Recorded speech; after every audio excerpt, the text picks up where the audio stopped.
Bonjour et bienvenue sur Ose Story, le podcast vérité de ceux qui ont osé.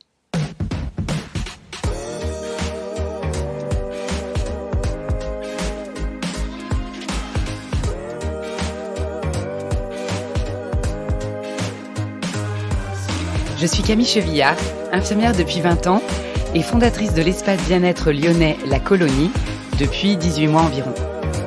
Je suis depuis toujours passionnée par le dépassement de soi, les expériences transformationnelles. L'idée de ce podcast, c'est d'aller à la rencontre des audacieuses et audacieux, ceux qui osent, qui s'autorisent, qui tentent une bifurcation sur leur trajectoire de vie, sans savoir si le nouveau chemin sera vraiment praticable.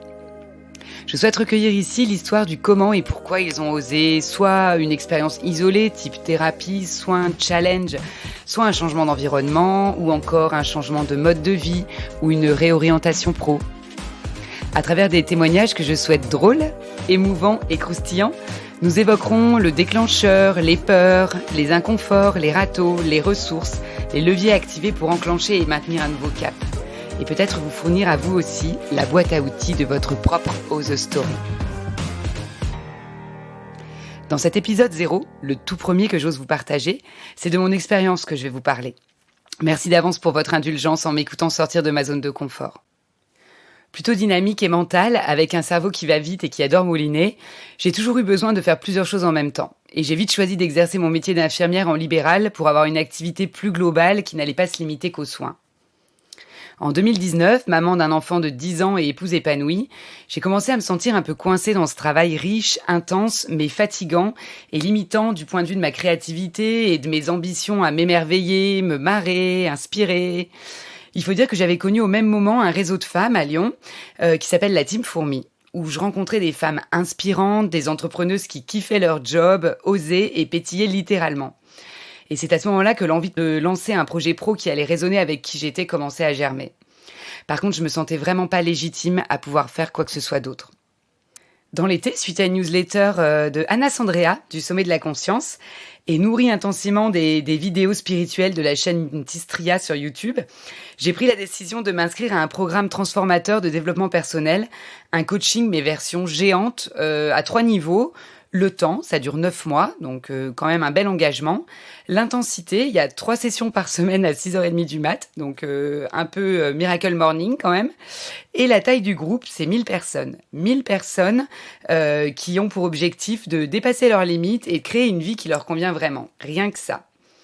J'ai poursuivi cet accompagnement pendant 3 ans et si ces 3 années correspondent aux années Covid que certains ont vécues comme des mois de privation et de limitations diverses, je n'ai vu pour ma part que s'élargir le champ de mes possibles. Je me suis émerveillée durant ces 3 ans de voir des personnes se décider à oser ou qui avaient déjà osé. Je me suis passionnée pour leurs histoires avec le privilège d'être aux premières loges, au cœur de leur changement et presque intégrée à leur évolution, tant ce programme nous liait d'intimité, tous acteurs et spectateurs de nos transformations. Et j'ai transformé, j'ai reconnecté avec ma créativité et j'ai osé. M'est venue l'idée de créer un centre de bien-être avec des cabinets à louer en mode Airbnb. Sans engagement, on loue ce dont on a besoin uniquement pour aider les praticiens à débuter, à oser en quelque sorte déjà. En écrivant mon projet, j'ai imaginé une salle qui pourrait être équipée d'une machine pour faire de l'hydrothérapie du côlon. Et c'est une technique qui était susceptible d'intéresser des naturopathes qui n'auraient pas envie d'investir dans la machine. Et moi, en fait, j'avais connu cette technique d'hygiène interne du deuxième cerveau il y a une dizaine d'années. Et j'avais été bluffée par la libération mentale et émotionnelle chez moi, la grande stressée, en plus de la libération physique du ventre. Comme la personne qui avait réalisé mes soins était une ancienne infirmière, l'idée de faire la même chose était là en moi depuis tout ce temps. Sauf que je trouvais la casquette difficile à porter et clairement, j'osais pas. Je vais quand même pas devenir Madame Caca, hein, bien que mon prénom Camille m'occasionne ce surnom auprès de ma famille et de mes amis les plus proches, mais je préfère l'écrire avec 2 fois la lettre K quand même, je le précise. Bref, j'ai décidé de faire la formation plutôt pour avoir des renseignements, excuse que je me donnais encore car pas prête psychologiquement à pratiquer et assumer. Sauf qu'au cours de cette formation se passe quelque chose de vraiment fort avec mes copines de formation. Il faut dire que là aussi, étant donné qu'on s'entraîne les uns sur les autres, en présence de 4 ou 5 personnes dans la salle, l'intimité se crée vite et fort et cette semaine à Paris restera gravée à tout jamais dans ma mémoire. Bref, en rentrant, j'avais envie de pratiquer et je n'ai pas trouvé de praticien près de chez moi, prêt à louer leur salle et leur machine. J'ai donc l'idée de m'installer dans mon cabinet d'infirmière sur conseil de ma mère. Ouh là là, il allait falloir assumer la casquette, l'activité, mais en plus au beau milieu de mon réseau de professionnels de santé que je connais depuis des années, là c'était quand même loupé pour la discrétion. Donc j'ai quand même démarré l'activité et les trucs hallucinants, je suis restée pendant plusieurs mois dans le truc de je veux que ça marche, mais en même temps j'ai quand même pas trop envie que ça se sache.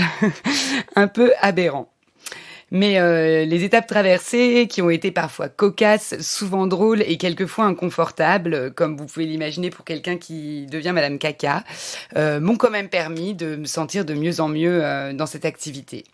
Je suis passionnée par les relations humaines intimes, le système nerveux, les neurosciences, la métaphysique des maladies, le corps qui nous parle. Et je ne fais que de me régaler dans cette activité. Voilà, les rencontres sont sans filtre, elles mêlent légèreté, rigolade et intensité des libérations. Voilà, c'est super appréciable. Merci d'ailleurs à tous mes clients tellement inspirants, ceux qui connaissaient la technique et qui me font confiance, ceux qui osent, qui redoutent un peu mais qui viennent souvent chercher un reset, une libération par le corps pour retrouver de l'espace et créer quelque chose de nouveau. Comme l'idée de mon centre bien-être était toujours présente, j'ai commencé par sous-louer ma salle d'hydro en suivant l'idée de départ. Des locations sans engagement, ponctuelles ou régulières, on ne paie que ce dont on a besoin. L'idée a bien plu et ma salle commençait à se louer un peu trop pour me laisser des dispos. J'ai donc transformé une autre pièce dans mon cabinet en salle bien-être. Et voilà, c'est comme ça que naissait la colonie, mon petit centre de bien-être. On sera bientôt une dizaine de praticiens à partager les locaux. Petite victoire sur le chemin. En m'alignant de plus en plus avec qui je suis, j'ai même décidé de sortir du placard au mois de juin en organisant une petite crémaillère où j'invitais tous les professionnels de ma maison de santé multisite et les praticiennes bien-être de la colonie. Parler de l'hydro du côlon devant infirmiers, médecins et pharmaciens, ça c'est fait. Coming out réussi, dans l'humour et l'humilité, avec des beaux échanges et des marques d'intérêt.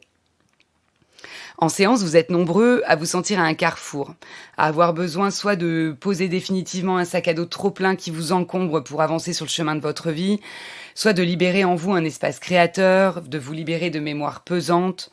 Je me régale à échanger avec vous en toute intimité et les séances pourraient souvent durer 1 heure de plus tant la connivence s'installe. Dans le bilan de mes récentes expériences, j'ai recherché les ingrédients de la recette qui me permet à chaque fois d'oser. Le premier pour moi, c'est vraiment l'inspiration. S'entourer de personnes inspirantes. Rencontrer ces messieurs et madame tout le monde qui ont transformé et transforment leur vie en osant des choix audacieux et pas toujours confortables. C'est pour ça que j'ai à cœur dans ce podcast d'inviter ces personnes qui ont osé. Pas pour vous présenter des stars, mais pour vous présenter des personnes qui, comme vous, avaient des rêves, qui, comme vous peut-être, avaient aussi des doutes, n'osaient pas, se sentaient bloqués, ne se sentaient pas à la hauteur de leurs ambitions, mais qui sont passés à l'action. Le deuxième ingrédient, c'est se connaître. Repérer ses limites et ses croyances, les transformer quand elles sont limitantes. Je proposerai dans chaque épisode, avec l'aide de mon invité et en lien avec son histoire, un programme, un rituel ou au moins une astuce que vous pourrez mettre en place. Le troisième ingrédient, c'est oser commencer avec ce qu'on a et oser se former quand c'est nécessaire. À l'heure actuelle, on peut apprendre plein de choses techniques, organisation, outils, en restant chez soi et à des prix raisonnables. L'information vient à nous de plus en plus facilement. Donc quoi de mieux pour oser des transformations sans risquer de trop gros sacrifices. Là aussi, comptez sur moi pour vous partager mes découvertes de facilitateurs et autres gains de temps. Aujourd'hui, avec la création de ce podcast, me voilà à nouveau en dehors de ma zone de confort. Légitimité, gestion du temps, technique, valeur de mes propos. Mais j'ose faire ce choix du cœur pour en sortir peut-être pas riche et célèbre, mais grandi des apprentissages que ce format nécessite, des confidences de mes futurs invités et des découvertes de mes potentiels, à savoir ce que je ne connais pas encore de moi. Je suis ravie de faire cette route avec vous.